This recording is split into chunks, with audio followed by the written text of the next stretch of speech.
compor a mesa temática número 1, Educação, Pobreza e Desigualdade Social, quais desafios? Será realizada das 9 às 10h30.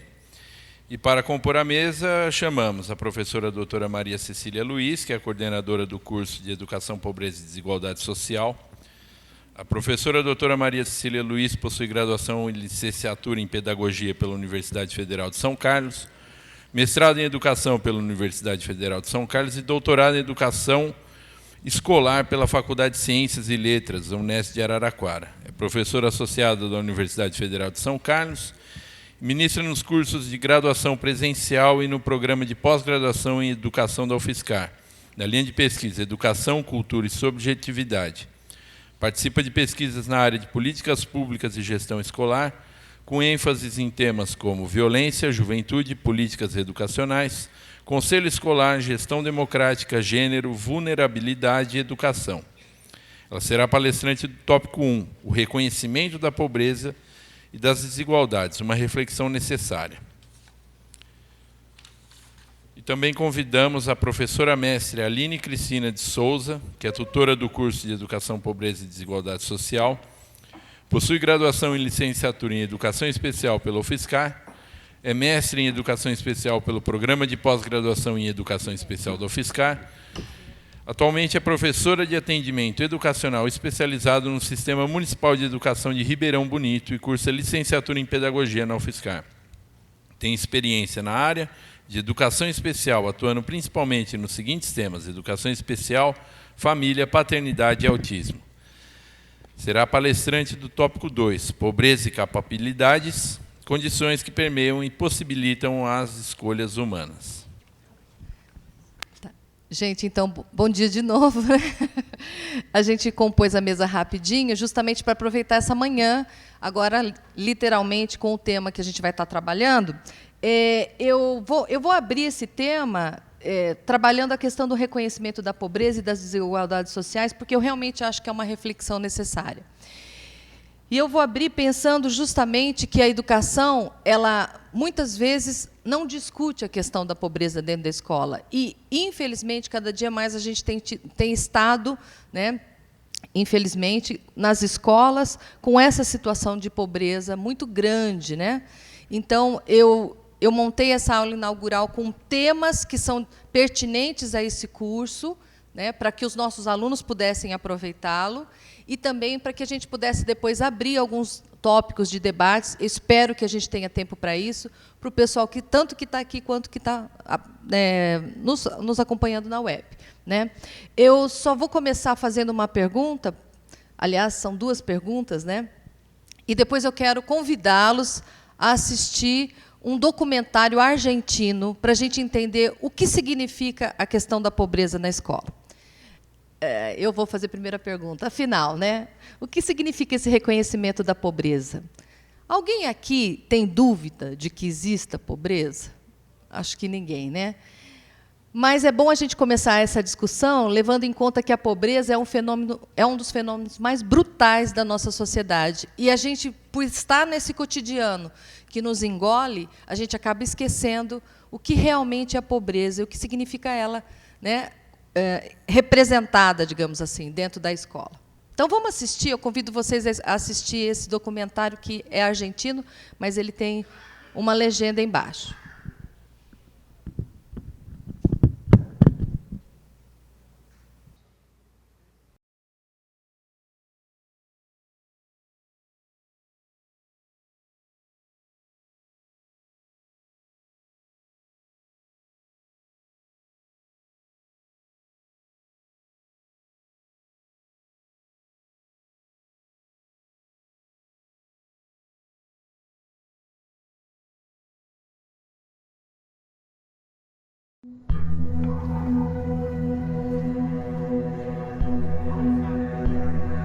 Las calles de Ángela.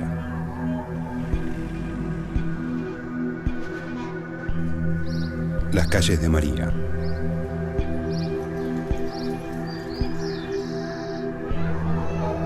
La casa de Ángela.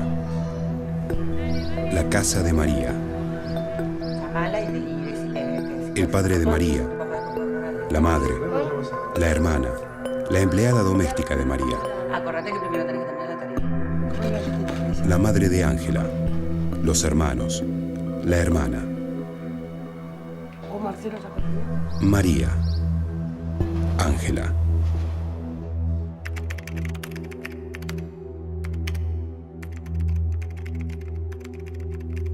El informe sobre la inequidad en la Argentina se propuso demostrar la siguiente premisa. En su etapa de crecimiento, el cuerpo humano se encuentra atravesado por una multiplicidad de factores que signan su devenir, considerándose la inequidad social un factor determinante. Seleccionamos a 2 jóvenes de 16 años de los niveles socioeconómicos C1 y D2, llamadas María y Ángela. Buscamos contrastar factores objetivos y subjetivos, coeficiente intelectual, genealogía, clínica médica, medio ambiente, familia, educación, con la finalidad de probar nuestra premisa. Les pido que me digan sus nombres, la edad y dónde viven. Bueno, yo me llamo María, tengo 16 años y vivo en zona norte. Yo me llamo Ángela, tengo 16 años y vivo en la Villa 21. Alrededor de la educación del niño giran un grupo de factores que se dan en el seno de la familia, la escuela y la sociedad. La infancia de María.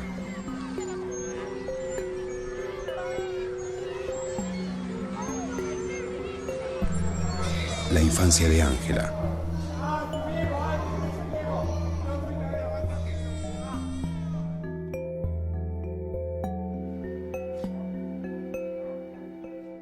Cuéntenme un poco cómo es la relación con sus padres.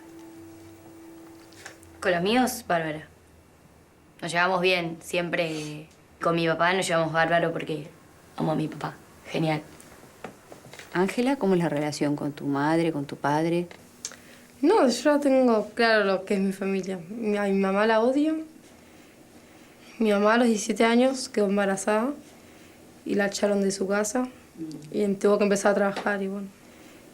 Había días que estaba triste, me encerraba, lloraba como 3 horas. Me quedaba dormida llorando. Sentí que nadie me daba cariño, entonces yo era mala con todo el mundo. Y yo no quería estar en mi casa.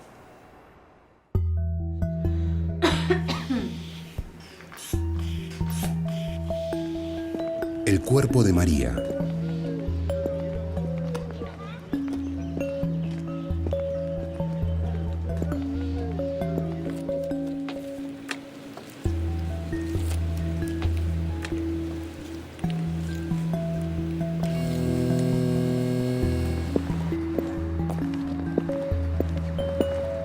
Acá vive mi amigo Juan. Voy a poner el lacito, no duele.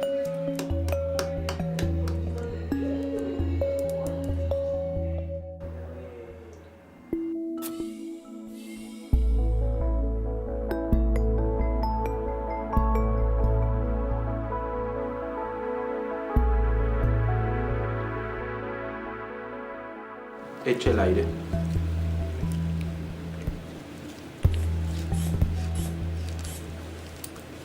El cuerpo de Ángela. La pide de 10. 1, 2. Seguí mi dedo con tus ojos.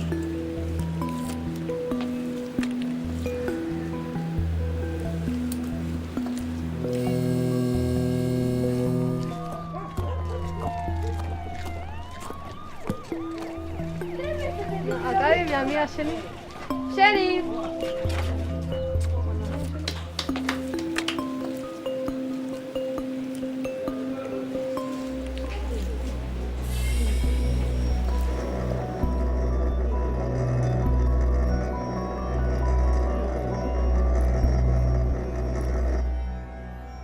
¿Qué es lo que ven en esta mancha? ¿Vos, Ángela? Bueno, parece un perro sin frente. ¿Dónde lo ves? Ahí está, que no tiene frente, después las orejas así. Esta aparte y ahí va para la pera. ¿Y María? ¿Qué es lo que ves en la mancha? Para mí es una mariposa, porque tiene el centro que es como la oruga cuando saca las alas y están abiertas a más no poder. Así que tiene la parte de las alas de arriba, que serían las puntas, y abajo, ¿no? También. Ángela, ¿qué ves en esta lámina? Nada. Nada, nada. Tómate tu tiempo. Está bien. ¿Y vos, María? ¿Qué ves en esta mancha? Veo en la parte de arriba, como la parte naranja, como dos caballitos de mar. Es igual, es la silueta. Lo celeste abajo podría ser agua, porque ya que dije caballitos de mar. Y lo rosa, la verdad, no sé. Siendo todo mar, un coral, ¿no? Es color coral. Los ojos. La nariz. El color de piel de María. El color de piel de Ángela.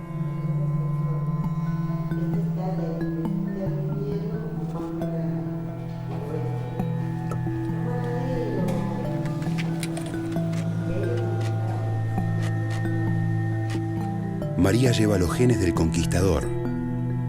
Ángela, los del conquistado. Les bons et les mauvais. C'est défini et établi par le pouvoir. Il est ainsi depuis la nuit des temps. Le mal est sombre, le bien est net. Cette théorie perverse, tout autant que les maladies vénériennes et le catholicisme, sont transmises par le conquistador espagnol sur le sol américain. La gravité de cela réside en l'utilisation de cette figure littéraire, d'ailleurs contestable, pour fixer une primauté ethnique.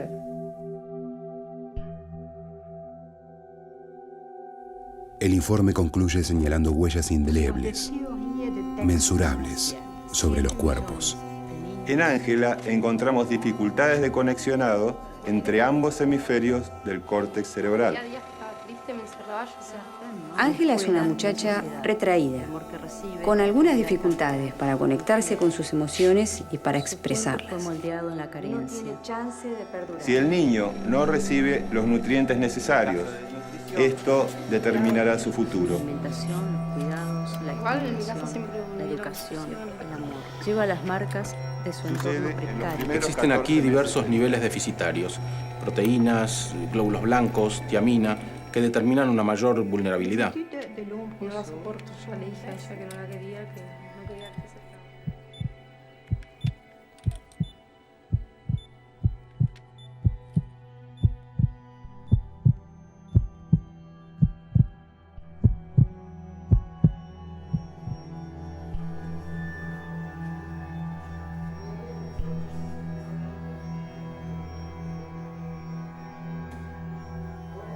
La inequidad atraviesa y signa el cuerpo de Ángela. Es huella transgeneracional. Falta, quita, preexiste a su nacimiento y proyecta en su descendencia. Lleva las marcas de su entorno precario, parental, familiar, habitacional, social. Su cuerpo fue moldeado en la carencia, la alimentación, los cuidados, la estimulación, la educación, el amor. A diferencia de María, Ángela no es libre. Su cuerpo es el de la pobreza, un cuerpo silenciado, oculto, depreciado, desaparecido.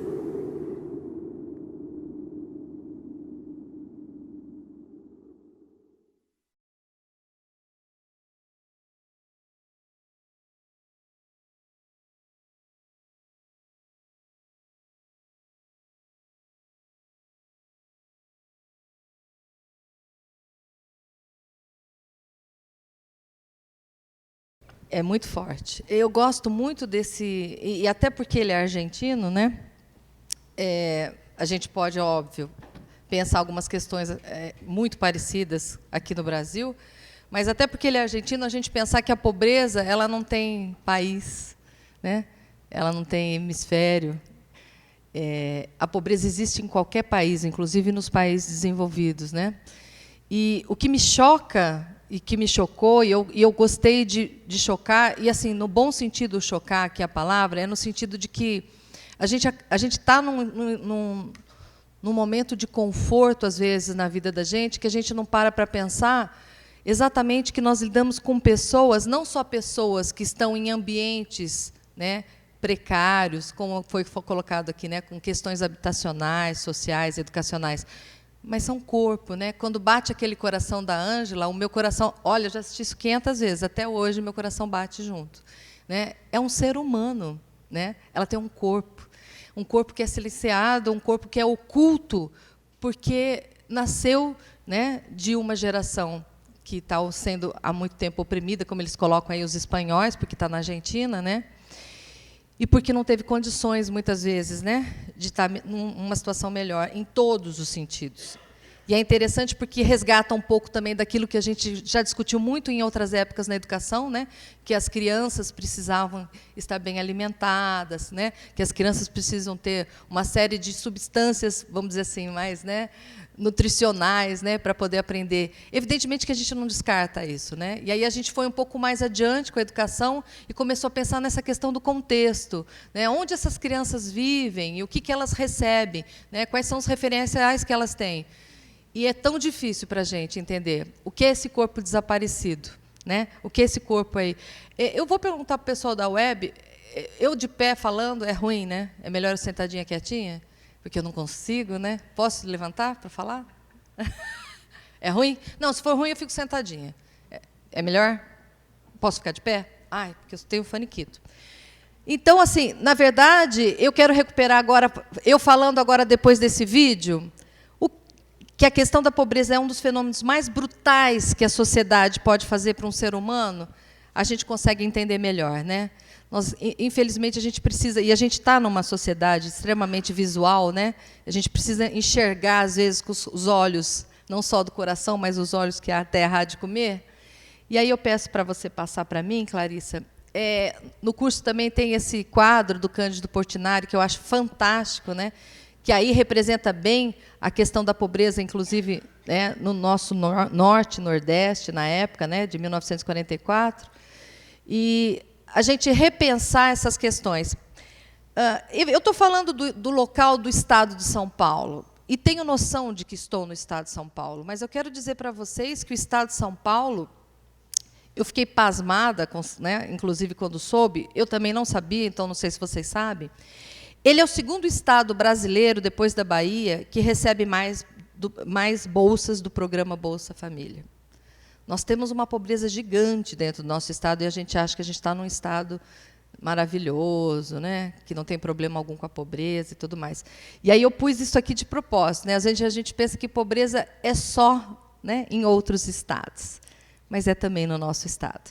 E eu vou dizer para vocês, esse curso ele fala de pobreza, que muitas vezes a gente tem um aluno com essa situação de pobreza dentro da nossa sala de aula, e nós temos também a questão da pobreza extrema, que aí realmente não se encaixaria nem na questão da Ângela aqui, né? São pessoas vivendo no lixo, são pessoas que não têm o que comer, são pessoas que têm uma vida extremamente indigna, né? E cada vez, infelizmente, mais. Então, só para lembrar que a gente está no estado de São Paulo, mas a gente tem que lembrar da questão da pobreza também nesse estado, né? E eu estou falando, quando eu falo do Brasil, mas eu quero dizer que nosso estado tem que perder essa mania de achar que a gente já tem todos os nossos problemas resolvidos, e não é verdade, né?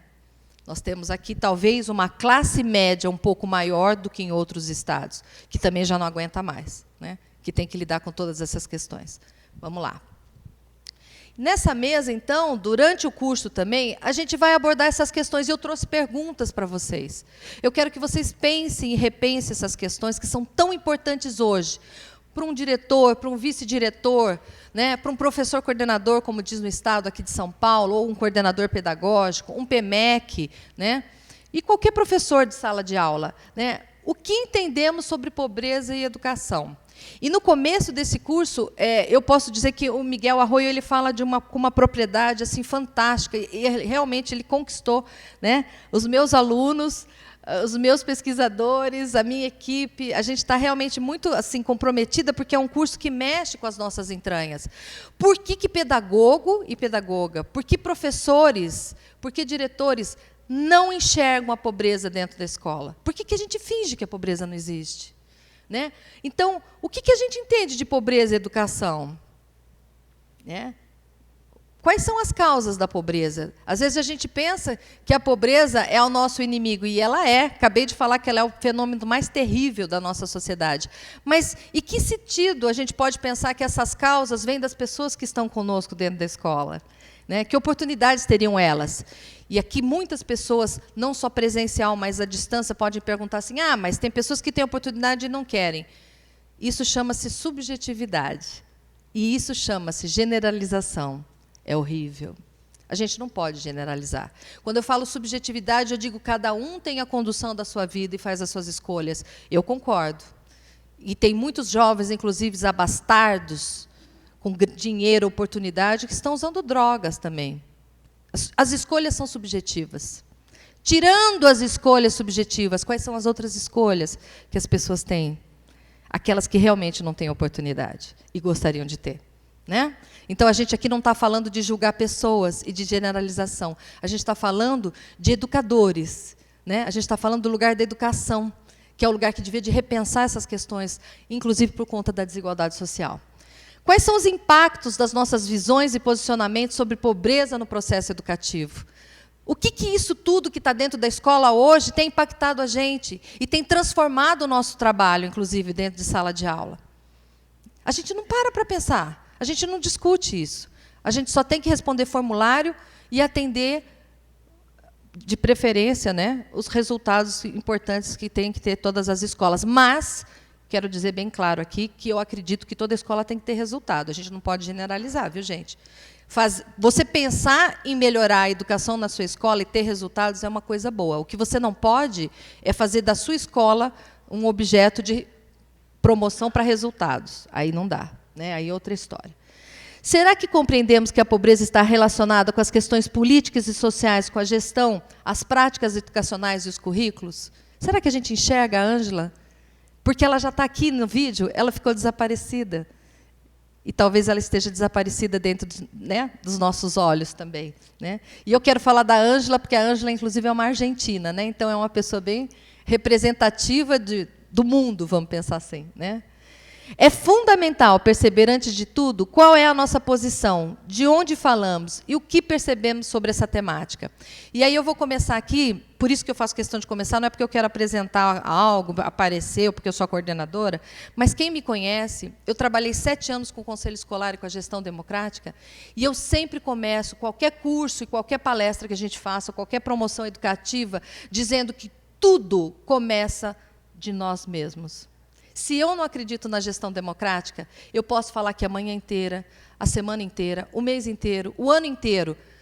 Se você não acredita na gestão democrática, é em vão. A gestão democrática tem que começar por mim mesmo. Não é a minha diretora que não é democrática, não é o secretário, a dirigente que não é democrática, não é, entendeu? Pode até ser que não seja, mas isso não é um problema agora seu. O seu problema agora é refletir sobre a sua posição. Quem é você nesse contexto todo? E da mesma forma que eu fazia isso no Conselho Escolar com a gestão democrática, eu pergunto para vocês, até onde é o seu posicionamento com essa temática? O que isso cala para você, ser humano, agora subjetivo, pensando que a pobreza ela está aí para todo mundo, porque nós vivemos na sociedade. Se você não está na pobreza extrema, você está nas consequências do que essa pobreza pode trazer para você e para a sua família. Como nós estamos vendo agora. Né? Falta de segurança, né? Pessoas extremamente, no caso do professor, né? Pobres a ponto de não conseguir aprender realmente. Né? Então, assim, está chegando em nós, então qual é o seu posicionamento? Eu posso passar aqui, vou repetir, dias, meses, anos falando sobre a pobreza. Se você não se posiciona com relação ao que esse tema tem a ver com você, é em vão. Né? Comece pensando de você. Né? Eu sempre digo assim, para de pensar na professora que tinha que estar aqui, o diretor que precisava ouvir, o não sei quem do sindicato, não sei de onde. Para. Pensa em você. Eu sou uma pessoa que acredito em trabalho de formiga. Todo lugar que eu vou, inclusive porque aqui estou representando também, de certa forma, a CECADI, mas eu não tenho partido político. Eu trabalhei para o governo federal e trabalho para o governo federal porque sou professora dessa universidade, independente do partido que esteja, porque o que está hoje não é o mesmo que estava quando eu dei os conselhos escolares, por exemplo. Eu faço parceria com qualquer dirigente ou secretário municipal de educação sem me vender, né? Não tendo partido político. Eu tenho, ultimamente, estado tão desiludida, e eu penso que as pessoas estão desiludidas também, então quero dizer para vocês que nós somos política, nós somos brasileiros, nós queremos coisas melhores. Eu estou numa pegada na minha vida que eu estou pensando assim, vamos esquecer um pouco esse contexto todo que a gente está vivendo e vamos pensar realmente o que eu posso fazer a partir daqui. E aí esse curso faz sentido. E aí faz sentido você estar aqui nessa aula inaugural. E aí faz sentido você, que está aí na diretoria de ensino, no caso, começando um curso de formação, fazer esse curso de formação, né? Que essa era a ideia, da gente poder estar fazendo vocês pensarem. Pode trocar, Clarice, senão não vai dar tempo, né? Me ajuda aí com o tempo, pelo amor de Deus. Bom, o que então é esse reconhecimento, né? A gente tem que compreender essa pobreza repensando currículos e práticas educacionais, né?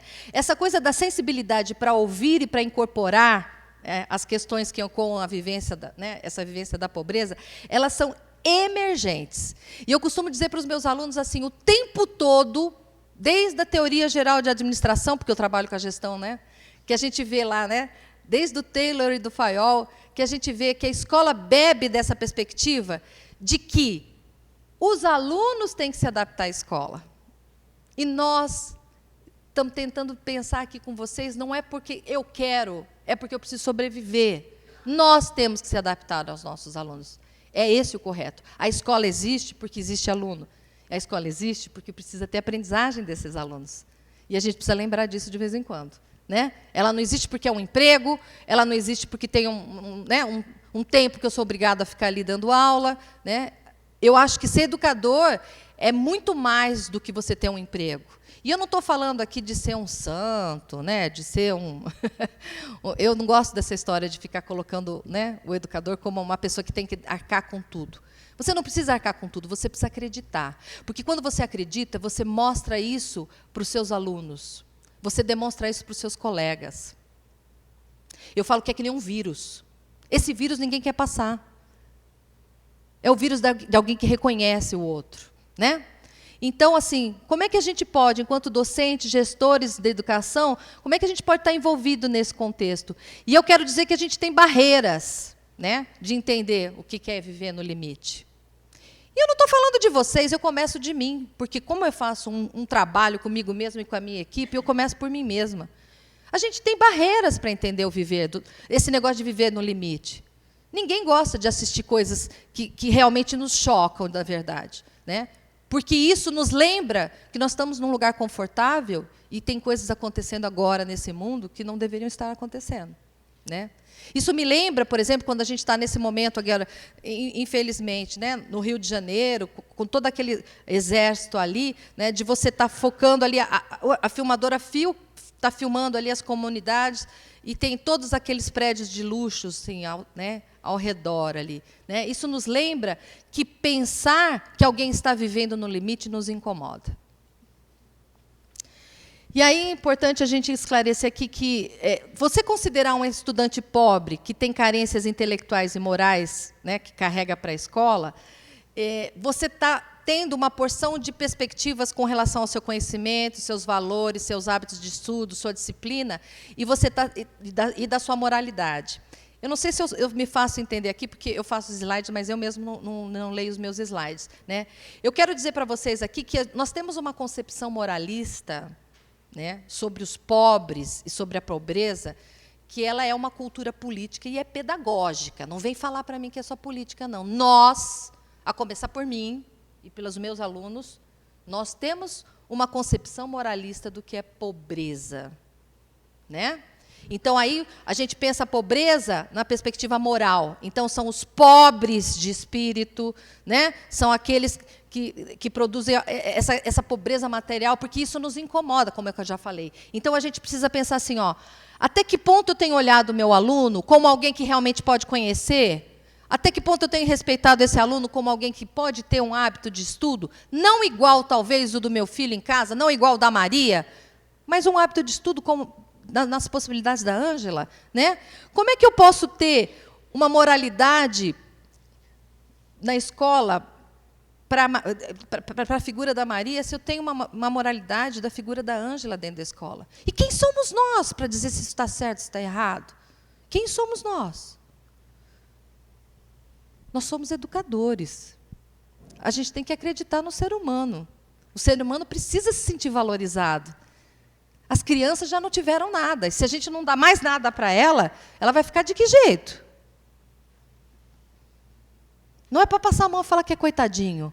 É para valorizar e respeitar, como ser humano, como aquele coração que bateu. Esse já foi. Aqui eu gosto, a Mafalda, eu acho fantástico. Só para a gente também, porque é um tema pesado, né? Então, a amiguinha dela diz assim, ora, você não entende que são pobres porque querem. Use a cabeça, sua tonta, use a cabeça. Aí a Mafalda diz, meu Deus, pense nos barracos onde eles moram, naquelas porcarias de móveis, nas roupas que eles usam. Você não percebe que, além de ganharem pouco, ainda tem a mania de investir em coisas de má qualidade, que eles sempre vão ser pobres. Gente, isso aqui é impactante para mim. É uma brincadeira, é uma charge, mas é impactante. Nós temos a visão de que os pobres vão ser pobres. Isso é mau. Isso é horrível. Pensem nisso. Se coloquem no lugar da Ângela. As pessoas olham para a Ângela e dizem, é isso aí, você está aí, é aí que você vai ficar. Esse é o teu lugar. E quem somos nós para dizer que é o lugar da Ângela? Nós não podemos salvar a Ângela. Eu não acho que a escola salva. Nós temos que respeitar a Ângela. E nós temos que dar oportunidade para a Ângela ser gente. Né? Essa ideia, desculpa, de que o pobre, né, ele sempre vai investir em coisas ruins, essa concepção moralista, deu para entender os cursistas também, porque isso aqui é material do nosso curso. Quando a gente fala de concepção moralista, é porque a gente parte do nosso pressuposto, e a gente não vê mais o outro. O outro tem que se adaptar a nós, que se dane o outro. Eu só queria chamar a atenção de vocês que 45% das crianças e adolescentes da escola pública, hoje, no Brasil, aí eu não falo no estado de São Paulo, eu não tenho esse dado, são pobres. E qual seria, então, a função dessa instituição, da escola? Pararam para pensar? Como é que eu posso estar num departamento de educação e não parar para pensar nessa questão? Eu tenho quase 50% de pobres, e depois tem os de extrema pobreza, no Brasil, né? Em São Paulo também. Mas, assim, como é que a gente pode, então, pensar nessa questão? Será que os meios de divulgação alcançam todos? E aqui eu penso assim, não só na questão da internet, das redes sociais, que a gente sabe que tem realmente, e, graças a Deus, né, passado todas as classes sociais. Mas, assim, será que todos os meios de divulgação realmente alcançam a todos? No sentido de poder fazer uma pessoa pensar, entender o seu lugar e ser melhor, né, e querer ser melhor, porque, no caso da Ângela, ela nem quer. Ela já colocou para ela mesma que ela não... Vocês percebem, quando ele fala assim, ó, da colonização espanhola, é muito forte. São pessoas que estão dizendo, desde que estão no ventre da mãe, ó, isso aqui não é para mim. É terrível isso. Isso acaba com o ser humano. Né? Nós estamos brincando de Deus, né? Quem somos nós para dizer que a pessoa não serve, não presta, não é bom, sei lá, não tem oportunidade porque não quer? Né? Será que proporcionar um curso de formação é o suficiente para possibilitar real ascensão social? Essa é uma pergunta que a gente tem feito também na escola. E eu tenho visto, eu não saio da escola, viu, gente? Eu não uso salto, eu não, né, o pessoal conhece. Inclusive, estou com a vice-diretora, minha amiga aqui, Juliana, preciso dizer, é uma pessoa maravilhosa, onde eu faço um trabalho dentro da escola, com alunos, inclusive, sobre violência escolar. Fico feliz dela estar aqui, porque é uma pessoa maravilhosa, é uma escola maravilhosa, né? Uma escola estadual aqui em São Carlos. Então, assim, na verdade, eu tenho pensado muito nisso. Às vezes o professor fica falando para o aluno que ele tem que aprender para ter ascensão social. Gente, vamos tomar cuidado com... Né? As pessoas precisam aprender porque elas têm direito. Né? Se elas vão ter ascensão social ou não é um problema seu. Nós, educadores, temos que dar o direito das crianças e dos adolescentes aprenderem. Aqui na universidade, a gente tem cota para a escola pública, e o pessoal vive dizendo, vocês vão acabar com a escola pública. Eu nem sei quem são os nossos alunos de escola pública. Todos têm direito a aprender, e todos aprendem. Não sei quem são. Né? Então, assim, essa ideia de que também a escola precisa estar atrelada à seção social, pode até ser uma coisa boa, mas não é só isso. Né? É muito mais do que isso, eu penso. Né? E essa coisa do diploma, da formação, de garantir um emprego, né? Dessa mobilidade social, a gente fica muito preso nisso. É você dizer, com todo respeito, e eu não estou falando aqui só para vocês, tá? Eu estou falando para mais de 400 pessoas, mas eu olho para vocês porque eu tenho respeito, né, por vocês. Mas, assim, é você dizer para as pessoas que elas só vão para a escola para ter um emprego, para ter mobilidade social. Eu, quando fui para a escola, não pensava nisso. Eu não digo isso para o meu filho. Tem muita gente maluca que faz isso. Inclusive, gente de classe alta, né, economicamente falando, que bota o filho na educação infantil já pensando no vestibular. Mas nós somos educadores. Nós não podemos pensar dessa forma. Né? Eu creio que a formação, ela não é para garantir emprego, a formação é para mim. É para o ser humano, é para ele se entender, para ele conhecer o que já foi produzido nessa humanidade, é para a gente poder pensar as nossas questões enquanto ser humano, é saber o lugar onde eu estou nessa sociedade, é olhar para as pessoas com dignidade. Você sabe que uma pessoa que não sabe falar, não sabe se expressar como a Ângela, ela tem dificuldade. Quando eu começo a trabalhar com as crianças lá, na Escola Conde, a gente percebe que, no começo, eles têm dificuldade de se expressar. Ninguém ouve. Muitas vezes não ouve. Não estou falando que lá não ouve, mas estou falando assim, os pais não ouvem. Né? Os professores não têm tempo, não ouvem. Não sei quem não ouve. Então, as crianças acabam ficam aqui mesmo, ó, naquele negocinho ali, ó, né? Celular. Então, assim, essa questão da expressão, ela tem que aparecer dentro da escola. Né? Desconsiderar essas questões nos leva a reduzir o problema ao jargão é pobre porque quer. E aqui eu estou falando também abertamente, porque o nosso curso ele é para coordenadores do programa Bolsa Família. Não se esqueçam, não só para educadores, e às vezes tem até assistentes sociais. Né? Não querendo também desmerecer, pessoas maravilhosas. Mas, assim, às vezes a gente tem esse jargão dentro da gente, que é pobre porque quer. Né? Acho que ninguém quer ser pobre. Não me lembro de ninguém aqui. Se eu pedir para levantar a mão, quem quer ser pobre, ninguém vai levantar. Né? Nesse sentido, o crescimento individual é tratado meramente como fruto da vontade de uma, relegando da análise os aspectos objetivos implicados nesse processo. Quer dizer, se você fala que o pobre é pobre porque ele quer, se você fala da concepção moralista de que tudo que o pobre faz é errado, por isso que ele está nessa porcaria dessa vida, você está dizendo que a culpa é do cidadão, é do sujeito. E você está relegando outros aspectos que a gente acaba esquecendo. E esquece mesmo, gente, aqui eu não estou colocando o dedo na cara de ninguém. Já falei, o primeiro dedo é para mim mesma. A gente vive num cotidiano tão maluco que a gente esquece de que as pessoas não são culpadas pela sua situação. Ninguém é culpado de nada, aliás. Mania, eu falei que não sei se é da colonização portuguesa, porque os portugueses têm essa mania. Eu sou filha de português. E amo os portugueses, mas assim, a gente tem essa mania de achar um culpado. Cadê o culpado? Não tem culpado. Né? Na verdade, nós estamos num contexto onde existe toda essa perspectiva aí de que as pessoas estão tentando sobreviver, e mais do que sobreviver, elas querem viver. Eu estou cansada de falar só da questão de sobreviver. E, para essas pessoas pobres, isso é extremamente importante, porque você levanta muitas mulheres, principalmente, que ficam com 3, 4 filhos sozinhas e vão catar lixo, deixam as crianças em casa, elas estão preocupadas com o que ela vai comer naquele dia. Né? Mas aqui eu estou dizendo para vocês, será que a gente só está preocupado em sobreviver, em pagar nossas contas? A gente não tem mais nada para pensar? A vida se tornou só isso? Então, eu não quero mais viver nessa sociedade. Eu quero mais.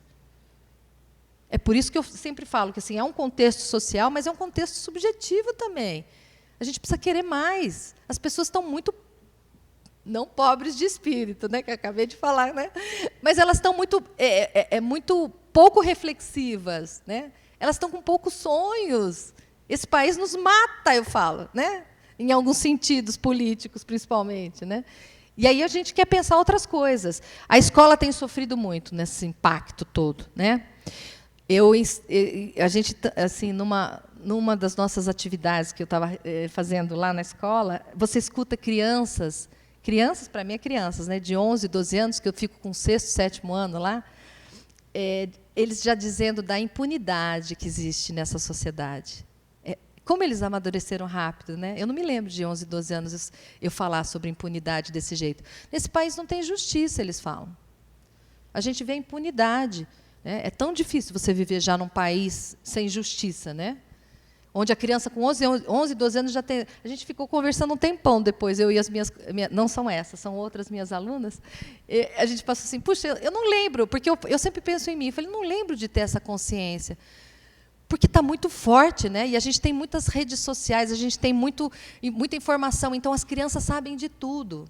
As pobres também sabem de tudo, sabiam?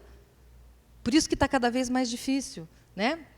Então, assim, a gente não pode estar ignorando essa pobreza, né? Essa escassez material, essa privação das condições básicas de viver de forma justa, de dignidade como ser humano. E aí, nesse texto, a Butler vai falar sobre os corpos, né? Os corpos não importam, né? Quer dizer, os corpos precarizados pela pobreza não interferem no processo educativo. É um ponto de interrogação. Será? Por isso que eu passei o vídeo do primeiro, né? Será que vocês já tinham parado para pensar que os corpos precarizados, né? Óbvio que já, porque vocês vivenciam isso, né? E como é que a gente faz, né? É como a Maria Jesus falou agora brilhantemente na nossa, né, abertura. A gente não tem soluções prontas, a gente vai buscar. Né? E eu sou tão maluca que, às vezes, vou buscar mesmo. Vou lá na escola ver o que os alunos estão pensando, o que está acontecendo. Porque eu já sou de uma geração que não entendo muito bem o que está acontecendo. A gente tem que se dispor. Dispor a ouvir, se dispor a entender o que está acontecendo. Né? Porque... nós temos uma geração diferenciada não só por conta aqui da pobreza, mas por conta das informações que rodam esse mundo aí, né? E as tecnologias. Por que a pedagogia e a docência resistem a dar a centralidade necessária às bases materiais do viver, do pensar, do sujeito intelectual e moral? Né? E aí, que horas são? Tá, eu preciso também dar uma vez para a Aline, mas ainda estou no tempo. E aí nós precisamos pensar... Vão pensando isso aí, que nós vamos poder responder depois. Eu quero ver se... Pode passar, se a gente não fala muito, para vocês falarem isso também. Né? E a Butler ela vai falar sobre esses corpos precarizados no curso, falando dessa questão das estruturas das teorias pedagógicas e da ética profissional. Então, ela vai envolver essa questão da pobreza, né, sem ter uma centralidade. Não é que eu estou querendo aqui que todo mundo centre na pobreza, mas a gente precisa dar, né, olhos e ouvidos para algumas questões que são importantes. Né? Então, assim, você pensar teorias pedagógicas e pensar ética profissional significa você olhar para você mesmo, primeiro, olhar para a sua escola, segundo, e olhar para o seu contexto. Né? Aquilo que é possível, né, para poder dar essa dignidade. Então, assim, pensar nessa questão da centralidade da pobreza é capaz de compreender as bases materiais do viver humano, né? Essa questão do pensamento social e pedagógico, é desconsiderar, se a gente não olhar, as carências que essas pessoas têm e a preocupação realmente com a questão intelectual e com a questão moral, né, da pobreza. É muito difícil, gente. Eu sei, e aqui eu não estou condenando ninguém, eu jamais, vocês vão me ver, por exemplo, falando mal de professor. Jamais. Não falo de um lugar que eu não conheço. Né? Jamais vou falar mal de um diretor de escola pública ou de qualquer pessoa que esteja ligada à educação. Os meus alunos sabem disso. Mas eu vou dizer para vocês o seguinte, todos nós estamos em condições difíceis. E a gente pode fazer assim, a gente pode cruzar os braços e pode deixar as coisas acontecerem, e a gente pode mudar pequenas coisas e fazer a sua parte. Não precisa pensar muito grande, não. Eu nem penso tão grande. Esse curso, por exemplo, eu estava conversando com a Cris, que é do meu departamento. O pessoal veio me chamar para coordenar esse curso. Cecília, né, porque sabe que eu vou, que eu batalho, porque eu acredito, tal, mas assim, você entendeu? Você não precisa, quando você acredita naquilo que você faz, as pessoas vêm te chamar, porque elas sabem que você acredita. Né? Então, assim, é importante a gente pensar hoje em acreditar no ser humano. Né? As crianças que recebem a Bolsa Família na escola, muitas vezes elas são discriminadas, elas são tidas como pobres. Elas não dizem que são do Bolsa Família. É difícil. Essa concepção é muito enraigada nas nossas, né, nas nossas peles. Né? Pode passar. É muita coisa, né? Essa questão também de pensar em valores do trabalho, da dedicação e da perseverança desde a infância, eu acho que também é a tarefa da escola, né? Então, a gente parar de pensar que a gente tem aí milhões de crianças, aí pensando no Brasil, né?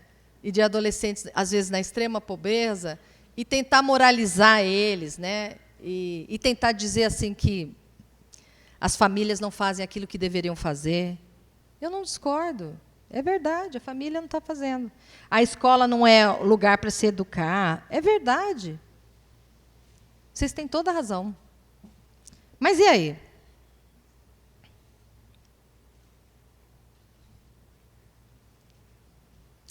É difícil. É uma forma de a gente... Eu penso que a educação tem que parar para pensar. Eu me lembro, assim, eu sempre dou esse exemplo para vocês entenderem do que eu estou falando. A gente estava fazendo uma pesquisa sobre violência escolar numa escola, nem era aqui em São Carlos, não era mesmo. E nós estávamos ali na direção da escola, conversando, e, de repente, chegou uma professora extremamente brava, indignada, se sentindo humilhada. Ela disse assim, olha, essa menina, ela devia ter isso, uns 14 anos, me chamou de biscate. Na sala de aula. E a diretora, né, aquela história, aquela confusão, eu quero que você tome uma providência, porque ela me chamou de biscate. E eu me coloco no lugar dessa professora. Né? O que representa ser uma biscate? O que representa ser chamada de biscate dentro de uma sala de aula com outros alunos? De forma alguma que a gente quer estar condenando o professor, não. Mas é muito interessante, porque a diretora chama a mãe dessa menina, e a gente teve a oportunidade de estar ali durante o dia todo na escola, e a primeira coisa que a mãe chegou e falou para a diretora é, o que essa biscate fez? A menina chama a professora de biscate porque a mãe chama ela de biscate. Né? Então, o que eu estou querendo dizer para vocês é o seguinte, é muito difícil a gente viver nesses contravalores hoje, é muito difícil para o professor. Mas, sabe... Talvez, se eu me sentir menos humilhada, se eu me sentir menos ofendida, e começar a refletir sobre o que é ser biscate, sabe? Porque, às vezes, os alunos não sabem. Né? A gente estava discutindo outro dia, né? Eu não posso deixar de trazer essas experiências, porque elas fazem parte da minha pessoa. E os alunos estavam falando que queriam escolher um nome, e eles queriam ser legais. Né? Então, são os anjos retardados. E eu disse assim para eles, legal, primeira coisa, porque você não pode dizer, menino, o que você quer dizer? Não, legal, o que é ser retardado? A professora podia ter perguntado, o que é ser biscate? O que é biscate? O que é retardado? Olha, eu vou trazer para vocês. Gente, nós temos no celular o Google. Retardado, o que é retardado na psicologia, o que é retardado na língua portuguesa. Tá? Eles ficaram assim, ó, vocês querem ser reconhecidos por isso? Não é isso, Cecília, não é bem isso que a gente queria. Ah, então tá. Às vezes os alunos estão reproduzindo coisas que estão ouvindo, e não estou falando só de classe social pobre, não. E a gente não está entendendo como entender essas gerações. Né? Mas é o papel nosso, de geração mais velha, também educar. O papel não só de educador, mas de pai, de tio, de vizinho. Né? Ninguém quer mais nada. Ninguém quer mais nada. E ainda reclama quando o aluno fica só no computador, e o filho. E no celular, é porque ninguém quer mais nada. Ninguém tem tempo. Mas não vamos entrar nessa seara. A escolarização seria somente um antídoto contra a pobreza, ao moralizar as infâncias e adolescências pobres. Isso tem uma perspectiva histórica. Não pense, então, que a escola ela foi feita para os pobres como um antídoto para moralizar crianças, né? E isso, como a gente viu lá no nosso vídeo agora, ela não é só brasileira, né? Ela é mundial, e a gente tem essa ideia do principalmente aqui na América, né? De que nós somos, alguns são os colonizadores e os outros são os colonizados. Vamos lá. Essa imagem de pobre, né? De ausência, que tem ausência de valores, ela é muito reforçada também pela mídia, e ela mostra essa pobreza associada à violência, a crime, a consumo de venda de drogas, de furtos. Então, a sociedade, me parece que hoje, com todo respeito, gente, eu sempre começo por mim, vou começar por mim. A sociedade está com como é que fala? Repúdio de pobre, porque pobre está significando droga, furto, roubo. Sai para lá, entendeu? Como assim sai para lá? Como assim? Como é que a gente está sendo forçado e reforçado a pensar, inclusive pela própria mídia, não só hoje mais de Rede Globo, né, porque a Rede Globo não tem mais nada, hoje os alunos assistem seriados, veem os YouTube da vida, mas como é que tem passado isso para nós? Quer dizer, como sai para lá? Né? O que a violência, o crime, a droga, o furto e o roubo tem a ver comigo? Será que se eu me isolar, e dá para se isolar, eu vou ficar longe dessa pobreza? Né? E essa complexidade da questão social, política e econômica, ela não tem mais sido discutida. E aqui não precisa discutir com perspectiva partidária, gente. Eu tenho visto, às vezes, um ódio no Estado de São Paulo com relação a uma pessoa é uma coisa ou a pessoa é outra. Para, eu não sou nada, graças a Deus. Eu declaro aqui que não sou nada. Eu sou a favor do ser humano. Eu tenho pensado muito nessas questões e tenho muito pensado o que eu posso fazer enquanto eu, da onde eu estou. Né? E essa coisa das representações, né, são uma forma também irresponsável de jogar para a escola e para os seus educadores soluções de um problema produzido, então, num contexto maior, que é social, político, econômico. É isso que eu estou falando aqui para vocês. Ninguém aqui está dizendo que o professor tem culpa de nada e vai salvar nada. Mas a gente não discute. Entenderam? Uma coisa é você ir para um extremo e achar que nós vamos resolver o problema do mundo. Não vamos. A pobreza vai continuar existindo se você conseguir encarar ela como ela realmente é, inclusive para a vida de uma criança. Ela vai continuar existindo. Mas a sua posição, o seu posicionamento, às vezes o seu olhar, já faz diferença. Entendeu? Você não precisa salvar o mundo. Você precisa se posicionar como ser humano, mais nada. Já é importante. Né? Então, assim, pode passar. A gente tem visto aí essas representações sociais, elas têm pesado muito nas representações pedagógicas. Né? É muito importante a gente pensar que a gente olha para as nossas crianças hoje, e aqui está jovens pobres, eu posso estender para qualquer jovem, inclusive, não sei. Eu tenho falado isso com os meus alunos também. A gente sempre está achando que os nossos valores são melhores que os valores deles, que eles são preguiçosos, que eles não se dedicam ao estudo, que eles são indisciplinados, que eles são violentos. Foi por isso que eu fui para a pesquisa na área da violência escolar, né? Porque eu escutei muito isso. Né? Os alunos hoje não querem aprender nada. Eles não querem nada com nada. Eles são preguiçosos, eles são indisciplinados, eles são violentos. E eu trabalho não só com a perspectiva da violência nessa escola, mas com audiovisual também, porque eu quero entender como é que é essa geração da tecnologia. Eu tenho um filho de 12 anos que nasceu que já tinha celular. Né? Eu fui ter internet de escada, aquela que fazia... Eu tinha mais de 30. Eu não sei o que é nascer e ter um celular na minha mão, um tablet. A gente não conhece essa geração, e a gente tem que se dispor a conhecer. Eu acredito nisso. Né? Da mesma forma, jovens pobres também têm outros contextos, que não, às vezes, muito tecnológico, mas têm contextos com relação a viver em outros, né, em locais de pobrezas, que a gente também não consegue entender. Então, é mais fácil dizer que o cara é preguiçoso, é mais fácil falar que ele é indisciplinado e violento, é muito mais fácil. Mas será? Essas representações sociais, então, elas têm pesado muito nas nossas representações pedagógicas. Por isso que não dá para a gente não falar mais sobre pobreza dentro da escola. Né? Então, acaba o predomínio dessa visão moralista, dos graves problemas sociais, eles têm realmente atrapalhado essa perspectiva socioeducativa que a gente precisaria ter como profissionais. Né? Então, assim, existe uma pergunta que ela é obrigatória. Por que as escolas não reagem e continuam aceitando essa sublime missão de salvar os pobres? Por quê? Porque a gente está fingindo que ela não existe. Se ela não existe, eu não preciso discutir ela dentro da escola. Ela não existe.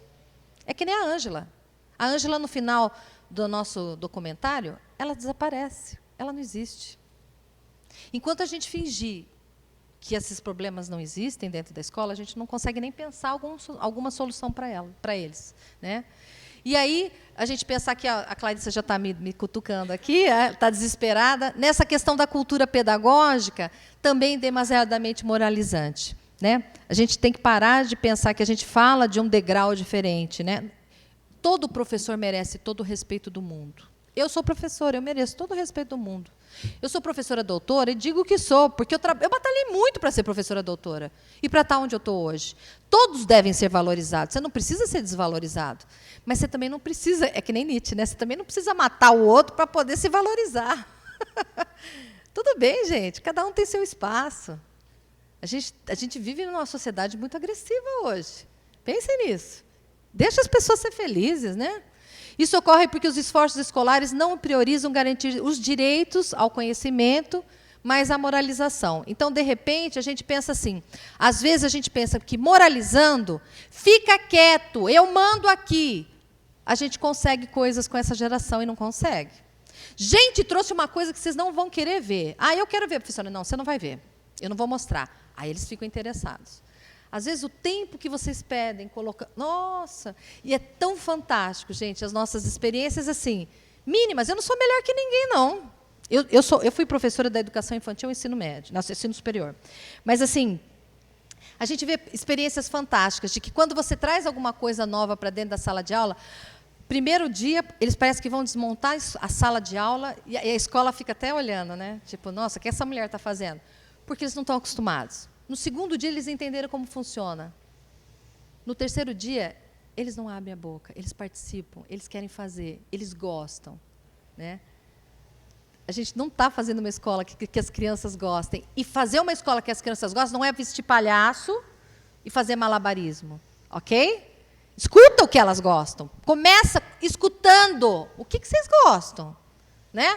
E também não é fazer o que elas querem. Estou longe disso. Pergunta para meus filhos. Sou muito exigente, né? E o conhecimento tem coisas fantásticas, né? E todo mundo gosta do conhecimento. É interessante isso. Às vezes você vê alunos que sabem muito hoje, e não só alunos, estou falando de classe alta, não, pobre também, né? Que foram procurar. A gente tem acesso a uma porção de coisas. O duro é quando eles começam a procurar em lugares errados. Bom, mas aí a gente vai pensar aqui, nesse curso também, sobre esse ciclo vicioso da pobreza, né? E como a gente pode pensar também a questão, as questões elementares mesmo, né? Da educação. Que aí eu não vou falar sobre essas questões agora, não, que é muito ampla. Mas entra a questão do currículo, né? Serão currículos pobres de conhecimento, repletos de bons conselhos morais, de esforço, trabalho, dedicação e disciplina? Qual é o tipo de currículo? E aqui eu não estou nem falando que você precisa ser um aluno para estudar em Harvard. Mas qual é o tipo de conhecimento que a gente tem escolhido para dar, né? A gente já tem um que chama currículo mínimo, que é horrível, né? Olha a palavra do currículo, gente. Às vezes, como pedagoga, não sei vocês, eu me sinto envergonhada. Quando eu falo currículo mínimo, eu falo, meu Deus, né? Ah, mas, Cecília, mesmo assim, eles não aprendem. Então, não fala currículo mínimo. Porque você já está dizendo para o aluno que você está dando o mínimo. E eu não quero o mínimo. Eu acho que os alunos também não querem, né? Então, assim, entra muito Miguel Arroyo nesse curso, porque a gente discute muito a questão do currículo também, né? E onde que entra a questão do currículo para o pedagogo? E aqui entra a questão do projeto político-pedagógico da escola, né? Que o pessoal do Estado aqui de São Paulo fala do plano de gestão, do projeto pedagógico. Quer dizer, qual é a identidade da minha escola e o que eu realmente estou entendendo que é conhecimento, que é importante, né? Ao invés de eu só ficar lá, ai, meu Deus, não aguento mais, eu preciso me apresentar daqui 4 anos, eu não sei se eu vou aguentar, né? A gente pode fazer aquilo que a gente faz uma coisa boa se a gente realmente estiver a fim de fazer. E para a gente estar a fim de fazer, a gente precisa descobrir formas da gente fazer. E às vezes a gente fica sofrendo à toa. Não sei se vocês já pararam para pensar nisso. Vamos lá. Bom, de certa forma, eu não vou falar mais sobre essas questões da carência, das visões moralistas, porque eu estou sem tempo. Pode passar, Clarice. Né? Mas eu penso que assim, essa questão da bolsa ela é extremamente importante, porque nós temos... esse é o objetivo do curso, né? Nós estamos querendo impactar os educadores com relação ao aluno não pensar que porque ele é da Bolsa Família ele não aprende, e principalmente para o professor e para a escola também pensar nessa questão, né? Ele pode até não aprender tudo. Só para você que está pensando assim, você não sabe, ele não aprende mesmo. Eu estou escutando vocês daqui, sem vocês falarem.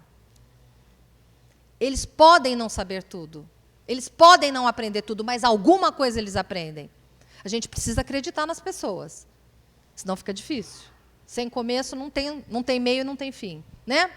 Então, assim, essa questão da tarefa de solucionar as questões da pobreza, que está relacionada com a complexidade do sistema capitalista, das nossas crises, ela não é nossa, mas ela reflete em nós, né? Eu sempre digo para os meus alunos, a escola não está fora da sociedade. Então, nós temos que pensar sobre essas questões. Pode falar, pode passar, né?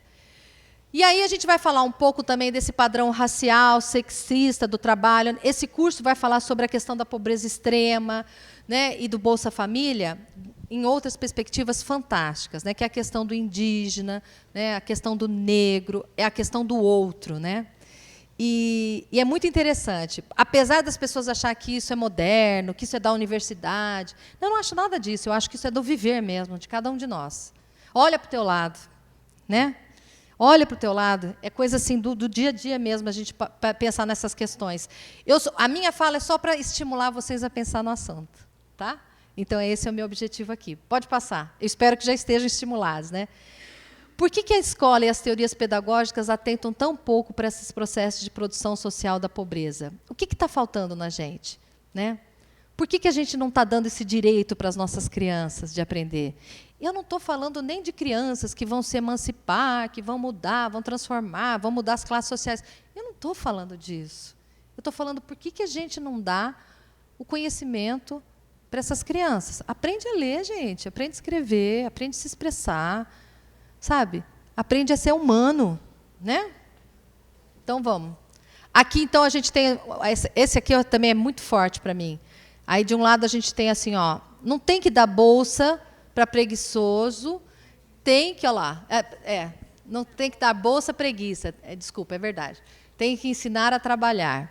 E aí a mulher negra aqui catando, que eu falei para vocês, a gente tem vários vídeos, né? Depois aqui as meninas também vão passar. Mesmo dando dinheiro, a pessoa se acomoda. E aí ela troca aqui o que ela vendeu e tal.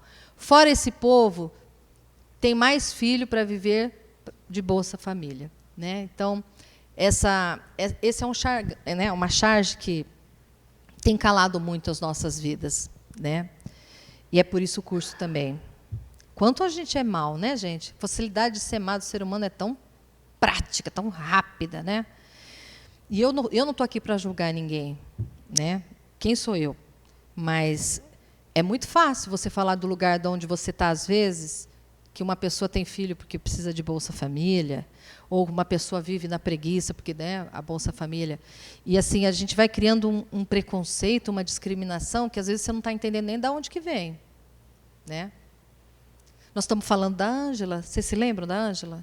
A Ângela é aquela que foi colonizada e não teve lugar nenhum nessa sociedade, que nós não demos. Apesar da Ângela ser argentina, vocês estão entendendo, é metáfora, né? A gente está falando do lugar de pessoas que muitas vezes não tiveram oportunidade e não têm. E é óbvio que tem pessoas, gente, que pegam o Bolsa Família, e tiveram várias piadas, tem várias colocações de pessoas que fazem não sei o que com o dinheiro, que não precisa do dinheiro. E nós? Nós vivemos para julgar as pessoas ou nós vivemos para realmente acreditar nas pessoas? O que as pessoas fazem com o Bolsa Família não me interessa. Eu sei uma coisa, eu aprendi muito, inclusive a gente tem dados estatísticos nesse curso, se você não sabe, fique sabendo, que se não fosse o Bolsa Família, muitas pessoas estariam comendo lixo, que ainda estão, mesmo com Bolsa Família. E que isso não é digno para nenhum ser humano.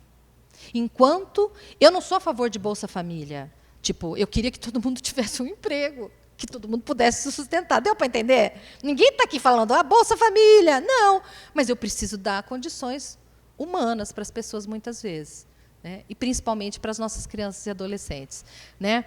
Então, assim, a gente tem aí um ranço que tem passado para nós, pelas mídias, e até por causa desse política partidária nojenta, né, que a gente vê aí, que fica sempre, sabe, um fica falando do outro, porque é o partido do outro, porque aí fica tentando falar. Olha, para, gente. Olha para o ser humano, pelo amor de Deus. Vamos pensar aqui, chega já. Nós precisamos superar nossas visões tão limitadas, a do pobre como imoral, não qualificado para o trabalho. Para compreender esses sujeitos, é necessário maior centralidade às condições sociais e materiais de suas vivências e sobrevivências como seres humanos.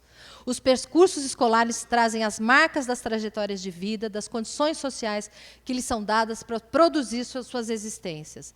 E eu acho que agora é o último. Não, ainda não. Pode passar para o último. Aí. A pobreza, ela produz o outro pobre, o negro, a mulher, o índio, né, como alguém inferior. Essa situação tem se mantido por mecanismos de produção e perpetuando como condição de vida desses seres humanos. A escola pode tirá-lo ou colocá-lo num limite de ser quem são? A reflexão que fica não é somente de reproduzir o desigual, é mais profunda, né? É tudo mais profundo, é sobre manter alguém subordinado a outro alguém. Deu para entender? É subordinação, é subjetivo também. É você gostar de ter o outro subordinado a você. É você olhar para a mãe do seu aluno pobre e dizer, ah, essa pobre aí, infeliz. Você se sente melhor. É a coisa do Nietzsche que eu falei para vocês. Até onde a gente pode trabalhar? Eu não sei. Eu sei que se a gente começar a olhar para as pessoas como seres humanos, isso pode modificar de alguma forma. Tá bom? Desculpa se vocês não pensam igual a mim, vou respeitar o pensamento de vocês, com certeza. Tá bom? Obrigada, gente.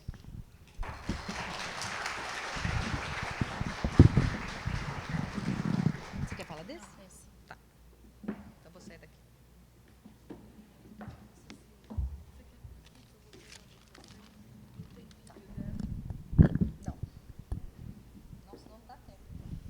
Bom, gente, bom dia. Eu queria agradecer, né, a professora Cecília pelo convite.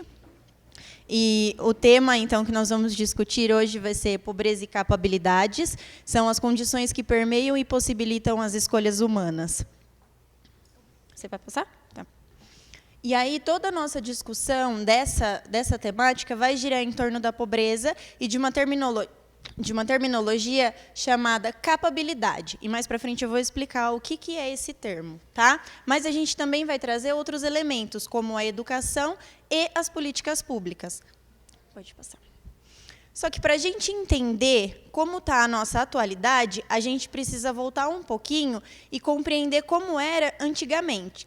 Antigamente existiam privilégios que eram considerados justos a uma determinada camada da sociedade. Então, a gente tem uma família nobre, que era considerada uma família certa, ou talvez uma família nuclear, no modelo antigo. E aí, essa família nobre tinha determinado prestígio por ter poder, por ter qualidade financeira. E todos esses membros dessa família possuíam direitos a ter uma educação de qualidade, a ter uma possibilidade de escolher a profissão que queria exercer, e geralmente eram médicos ou advogados, né? E aí, quando a gente fala de prestígio, são as profissões que até hoje possuem prestígio social. E aí, essa família certa, essa família considerada certa, ela vai fazer parte de uma classe social elitizada, onde eu tenho no mais alto patamar, né? São pessoas com uma herança mesmo. Pode passar. E como que está atualmente? Atualmente, existem privilégios? Existem famílias com privilégios? Ainda existe. Existem famílias que possuem nome e uma herança familiar? A gente ainda tem. Se você for para municípios pequenos, você vai ver isso muito mais arraigado, né? E aí a gente entra em uma questão de meritocracia. É muito forte hoje, talvez seja considerado uma das maiores ideologias que a gente tem no nosso país hoje, e essa ideologia ela vai gerar uma condição de meritocracia. O que é isso? O que eu quero dizer com isso? Dizer que o indivíduo ele se isola. Por que ele se isola? Porque para ele acredita, né, que essa meritocracia acredita que quando o indivíduo se isola, ele atinge o seu objetivo. Então, ele vai ter o mérito e, consequentemente, ele vai atingir o sucesso. E se ele não se isola, ele tem um demérito e, consequentemente, um fracasso. Tá? Pode passar. Por quê? Porque a base da meritocracia é o mérito individual. Para eu chegar onde eu quero, depende de mim mesma. Se eu estou aqui hoje, é mérito meu. O que a gente vai confrontar depois e vai ver que isso acaba caindo numa dicotomia, se a gente for analisar a fundo, a gente vai ver que isso cai por terra. Não, volta, Cecília.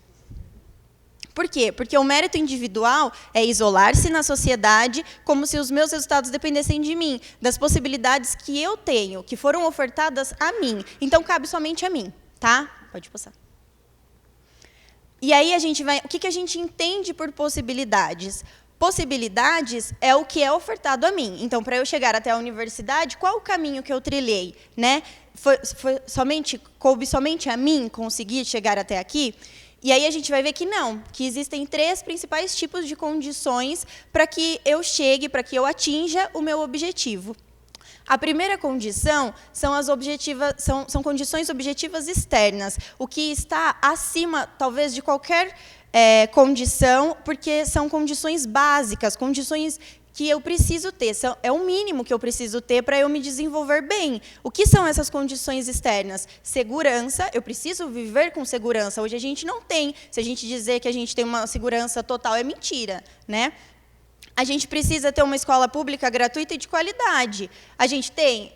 Não, se a gente for analisar a fundo, a gente não tem. E aí a gente volta no passado e a gente vê quem tinha direito à educação. E quem tem o direito à educação? Hoje ela universalizou, mas todo mundo consegue chegar no seu objetivo final? Todo mundo consegue aprender? Né? São questões que são muito presentes hoje.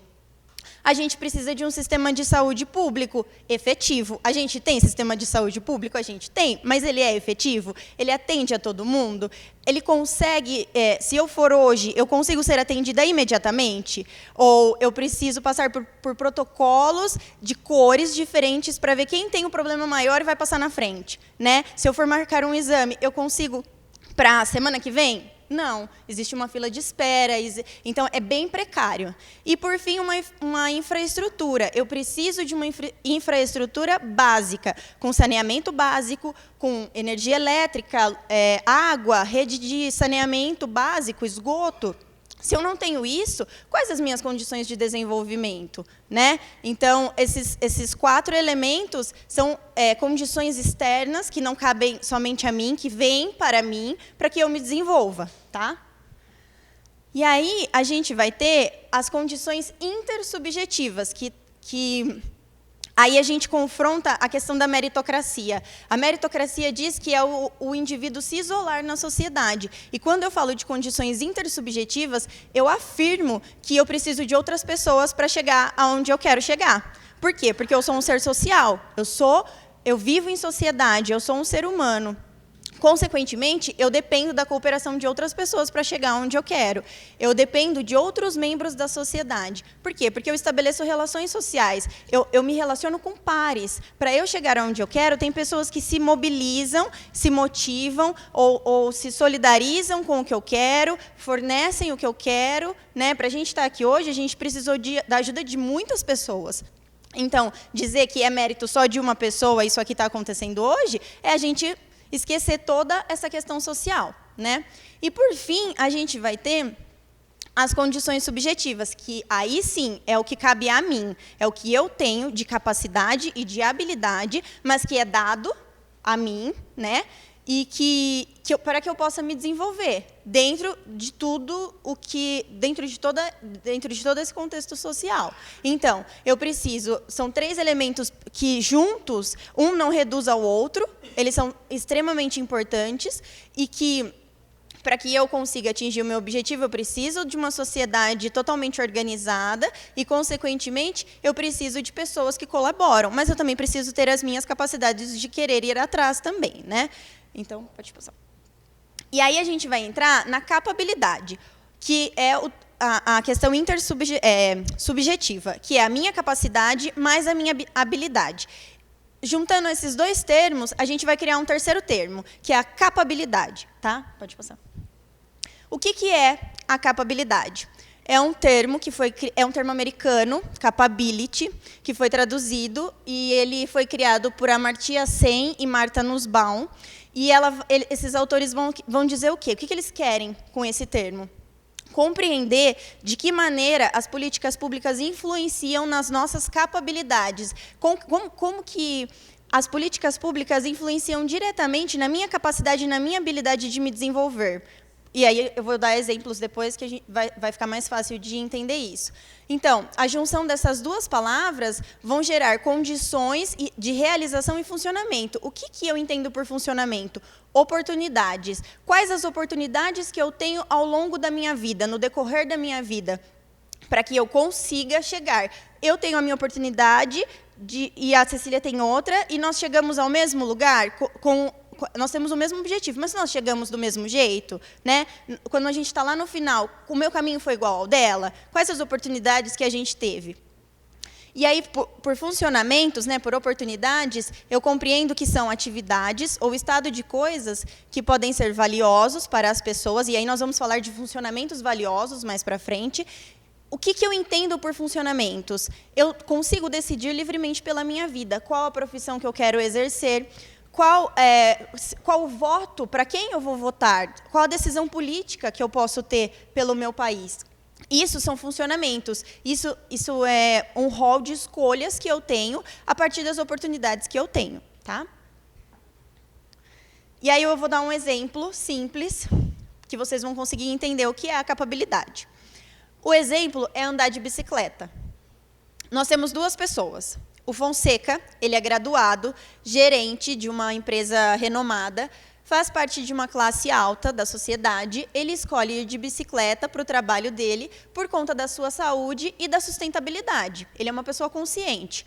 Diferentemente do Amaury, que é um operário, que mora num bairro de periferia e que vai para o trabalho de bicicleta. Lembrem-se, capabilidades são oportunidades. As escolhas que eles fazem, que ambos fazem, é ir de bicicleta para o trabalho. Mas o que os motiva são condições diferentes. O Fonseca vai para o trabalho de bicicleta porque ele é consciente, sustentavelmente falando, ou pela saúde dele, é bom se exercitar. Enquanto que o Amaury faz a escolha de ir de bicicleta para o trabalho dele porque é a única condição que ele tem. É o único meio de transporte viável e financeiramente falando que ele tem. Certo? Então, entendam, a motivação é diferente. A oportunidade é a mesma, mas a capabilidade é a mesma, mas o que os motiva a fazer é diferente. Tá? Então, as pessoas podem ter capabilidades e funcionamentos semelhantes. Nós podemos escolher as mesmas coisas, no caso, o mesmo meio de transporte, mas um motiva-se por qualquer meio. Se chover amanhã, ele pode ir de carro, enquanto que o outro não tem esse poder de escolha. Tá? Então, a mesma capabilidade pode gerar funcionamentos diferentes. Pode passar.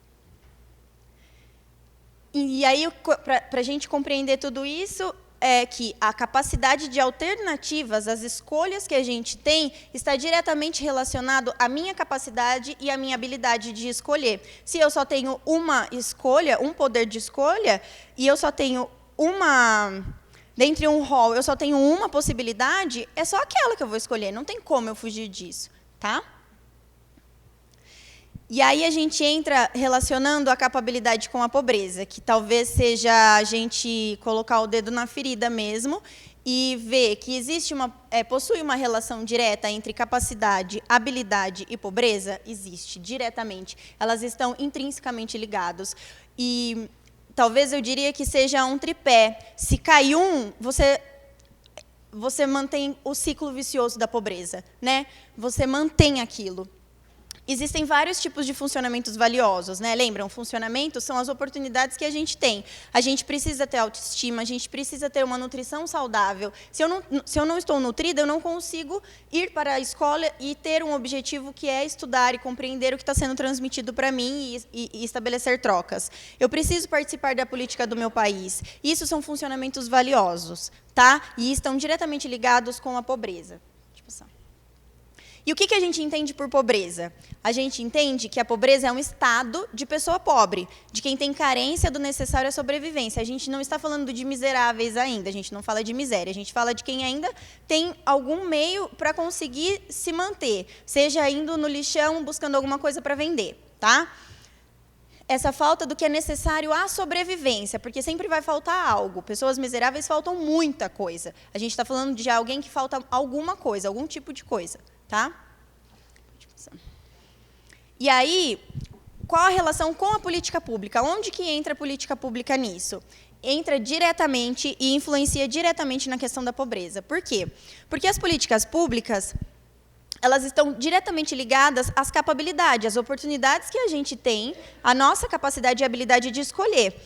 Por quê? Porque a política pública ela vai distribuir bens. Nem sempre, né? A gente sabe disso, mas a maioria distribui. O que eu entendo por bem? Não, nem sempre bem material, mas, por exemplo, subsídios, Minha Casa Minha Vida, é um tipo de política, né? O Bolsa Família, o programa Bolsa Família.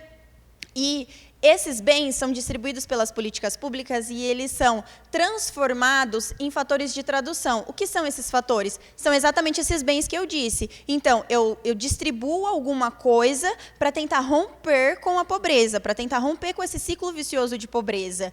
E esses fatores de tradução, a gente vai ver que nem sempre esses bens vão conseguir romper. E é aí que entra a grande questão da política pública. A gente cria uma política pública, mas a gente não compreende a logística dela. Que se a gente pode transmitir um bem, mas se eu não tenho outros fatores, e aí entra o fator externo, eu posso dar o Bolsa Família, mas se eu não tenho um sistema único de saúde, ele vai usar esse dinheiro para suprir alguma coisa, que é o exemplo que eu vou mostrar depois. Tá? Por exemplo, vou dar 2 exemplos para vocês entenderem onde a política pública entra e onde um momento ela rompe com a pobreza e outro momento ela não rompe. Uma mulher, ela tem um neto, ela é responsável por esse neto, ela recebe o dinheiro do Bolsa Família, do programa Bolsa Família. Esse neto ele tem um interesse em arte, em dança, ela usa esse dinheiro para pagar o transporte e a aula para esse neto. Consequentemente, ele se forma numa área de interesse dele, ele consegue um emprego na área e ele, consequentemente, rompe com a pobreza, com esse ciclo vicioso de pobreza. Tá? Então, aí a gente pode dizer que a política pública foi efetiva. Ela conseguiu romper com o ciclo de pobreza. Pode ter sido inconscientemente, mas ela conseguiu. Né? Pode passar. E aí, o exemplo 2, a gente vai ver que uma mulher que também faz parte do Bolsa Família, do programa, tem um filho. Esse filho tem um problema de saúde crônico, precisa usar o dinheiro para comprar medicamento, que é um medicamento de uso contínuo. Ou seja, todo mês ela precisa desse medicamento. Ela não tem um sistema único de saúde efetivo, que poderia dar esse medicamento de graça para ela, e, consequentemente, ela não tem empoderamento suficiente para ter informações que, se ela fosse atrás de um advogado, talvez ela conseguiria pela promotoria, né? O que muita gente faz hoje. Então, ela, consequentemente, não consegue gastar o dinheiro que ela recebe do Bolsa Família com outra coisa, beneficiando esse filho, talvez, ou mudando a questão de vivência dela. Por quê? Porque ela gasta o dinheiro com o medicamento. E aí, a gente mantém o ciclo vicioso de pobreza. Então, a política pública, nesse caso, não foi efetivada. Ela não entendeu isso. Por quê? Porque ela não tem fatores externos para auxiliar nesse rompimento. Então, vocês conseguem entender que tudo está muito interligado? Não adianta eu criar uma política pública e não pensar que eu preciso de... o aluno tem que estar na escola para receber o Bolsa Família. Ele tem presença, mas ele tem um ensino de qualidade? Né? Eu invisto nos meus docentes para que eles se formem, se qualifiquem ao longo dessa trajetória? Eu não tenho. Por quê? Porque eu não estimulo esse meu professor. Não adianta, sabe? Eu não consigo... Existem outros fatores que vão colaborando para que a gente mantenha essa pobreza. Tá? Ela está bem arraigada ainda. Deixa eu passar. E aí a gente vai ver que, a partir desses exemplos, a gente compreende que o sujeito ele permanece em um estado de estaticidade e imobilidade. Por quê? Porque ele não consegue sair desse ciclo vicioso. Ele não consegue ser... Porque, na verdade, quando a gente vai... o material vai dizer...